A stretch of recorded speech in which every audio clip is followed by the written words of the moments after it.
What accomplishments are you most proud of? Oh, I think starting my own business, raising my family, um, uh, surviving what could have been called a difficult childhood. Those three things. What was your first job and what did you learn from it? Oh my gosh, my first job, I worked. Well, I babysat. Okay, a lot during high school. That probably was the first job. It's a lot of work and you're underpaid, first of all. And my first job out of high school was working for a disposal company, a garbage company, Vandermolen Disposal. And I learned probably that there are a lot of people in a lot of positions of authority who should not be in those positions. That's the first thing you learn. How did you meet your closest friends and how do you stay in contact with them? Oh, my closest friends, I have two of them. They're from high school. We met in our senior year. Both of them were met in senior year. And both of them had moved from other states. One had moved from Florida and one had moved from New York. And they are still my closest friends. We visit up and back. We've kept in touch over the years. When all three of us are in town, we go out for lunch. I've never visited the one in Florida, but now she moved back here, so we see each other. And she came to my 80th birthday party. Yeah. And the other one lives in Oregon, Salem, Oregon. So when I travel out west, I make it a point to see her. And we keep in touch, letters, phone calls, emails, things like that. Who is your favorite artist and how do they represent you? Oh my gosh. Like artist, recording artist, movie artist, book. Whatever you like, yeah. Oh gosh, I have so many. I like Jane Austen. It's interesting that all her books, even though she wrote her books several hundred years ago, are still in print today. She's still a woman. She was an author at a time when women weren't authors. They had to write under men's names. And yet her books are still in print today. And a favorite artist. I like Bob Seger in the Silver Bullet Band. He wrote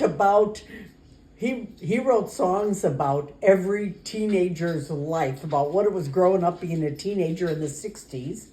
And let's see, other artists.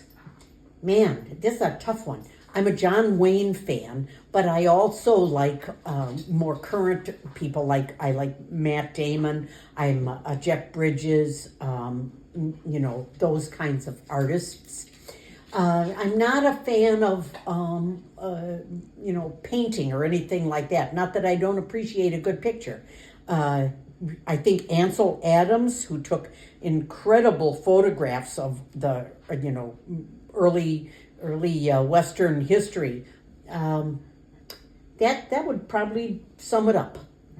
Now, what was the rest of that question? I forgot. How do they represent you? Oh, how do they represent me? Well, I think Jane Austen, she wrote about the fact that women didn't have lives. Okay, she was an early women's rights advocate, and I am a women's rights advocate. John Wayne, the Matt Damon, the actors, I think they all play strong characters, patriotic characters, because I think it's important that we have a country that is, made on strong principles, based on strong principles, strong laws. And Bob Seger, like I said, he represented everything what it was like growing up in the 60s, which it wasn't easy growing up. We were between what was, a time of great patriotism in the 40s and 50s to a time when we were, looking at, sex, drugs, and rock and roll. So that probably is how they represent who I was or am or will be. Can you share any experiences or stories that have shaped your view on the afterlife? Oh, Yes. Okay. You know that I've been married 3 times. Okay. When my husband Richard died, your grandfather, he was I firmly believe that there is an afterlife. I don't think it's what maybe is represented in biblical times or in the Bible. I think that's sort of mythic. But I do believe that there is an afterlife, and I do believe that there is a God. Your grandfather always he loved egrets, so he would always count them, and we would pass this swamp on the way to work, and he would count the egrets. Sometimes it'd be 5 or 6. But after he died, and I was driving back to work, my first day back at work after he passed away, I passed this wetland, and there must have been 100 egrets there. So it was like a sign that, I'm okay. I've passed away, but I'm okay. And it was the same, I think, when Jim died. We had an old cat, Oscar, that loved Jim. That cat would sit and wait in Jim's chair for Jim to come there so he could sit in his lap. After Jim died, the cat would sleep on his pillow every night. Okay, I slept on one side, the cat slept on Jim's pillow. Even after I washed the pillow and everything, the cat would still sleep there. It was like saying to me, "It's okay. I'm okay." Mm-hmm.